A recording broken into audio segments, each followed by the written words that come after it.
जंगल में 2 दिन से तेज बारिश हो रही थी। अब क्या होगा कालू, अब तो यही जो कच्चा घोंसला था तिनकू वाला वही भी नहीं रहा। पक्का घर होता तो आज हम इस तरह से तंग ना होते।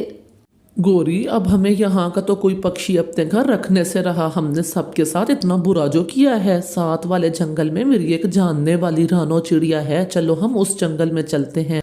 फिर वो दोनों पति पत्नी वहां से उड़ते हुए दूसरे जंगल की तरफ जाने लगते हैं। रास्ते में वो थक जाते हैं तो किसी जगह पर बैठ जाते हैं और फिर थोड़ी देर बाद फिर से उड़ने लगते हैं। उनके पास कोई दूसरा रास्ता भी ना था। कबूतर भैया बड़ी दूर से उड़ते हुए आ रहे हैं। हमारे जंगल में बहुत तेज बारिश है। मुझे ये बताओ रानो चिड़िया का घर इस जंगल में कहाँ पर है? हम उसके जानने वाले हैं।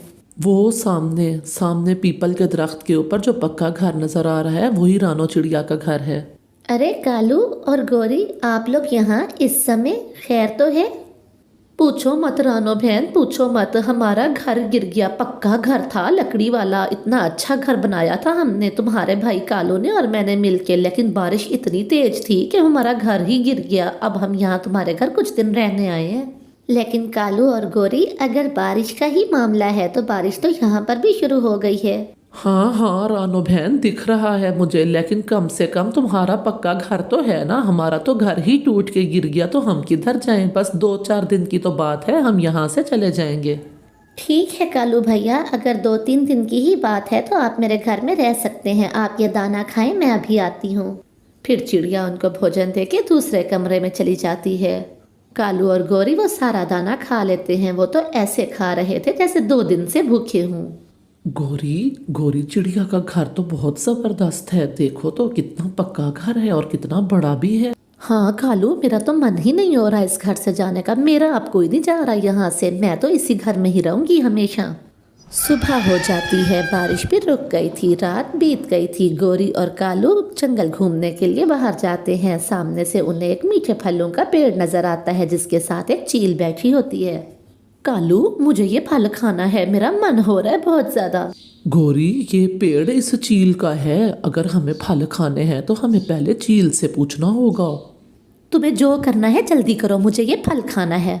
चील दी, वो क्या है ना, मेरी पत्नी का बहुत मन हो रहा है ये फल खाने का। क्या हम एक मीठा फल तोड़ के खा सकते हैं? हाँ कवे और कवि, तुम यहाँ से एक मीठा फल तोड़ के खा सकते हो।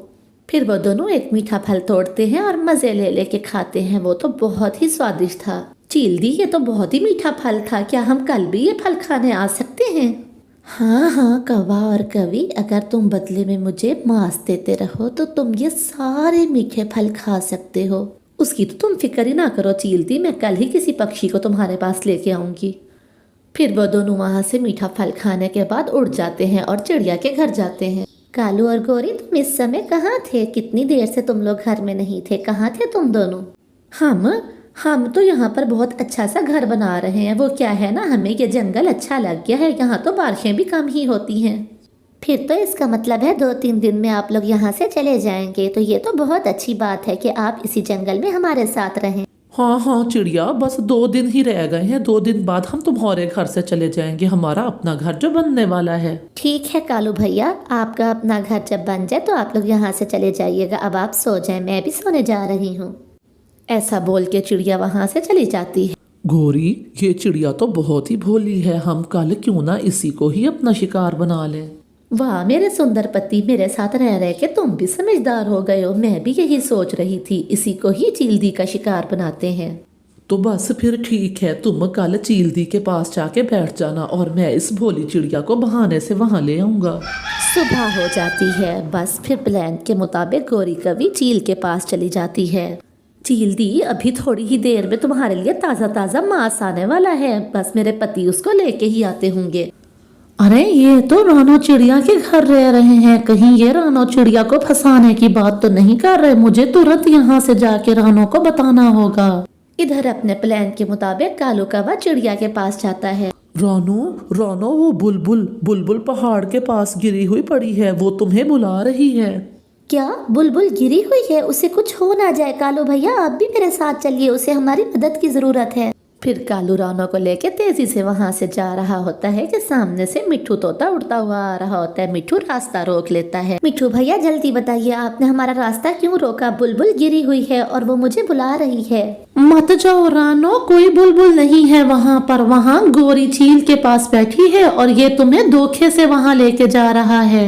चिड़िया, इस मोटी चोंच वाले तोते की बातों में मत आओ, ये झूठ बोल रहा है। मेरे मिट्ठू भैया ने कभी झूठ नहीं बोला। मिट्ठू भैया चलिए हम घर चलते हैं। फिर रानो चिड़िया मिट्ठू तोता के साथ उड़ती हुई वापस घर में आ जाती है। इधर गोरी कभी चील के पास बैठी होती है। बस कुछ देर और इंतजार कर लो, चील दी आता ही होगा कालू रानो को लेके। तुम मुझे मांस खिलाना चाहती हो ना काली कवि, तो ऐसा करते हैं मैं तुम्हें ही खा लेती हूँ। इस तरह से मुझे मांस मिल जाएगा और तुम्हारे पति को मीठे मीठे फल मिल जाएंगे। ऐसा कह के चील गोरी कवि को दबोच लेती है और उसी को ही खा जाती है। और इधर दूर बैठ के देखता हुआ कालू कौवा रोने लगता है। उन्हें उनके किए की सजा मिल जाती है।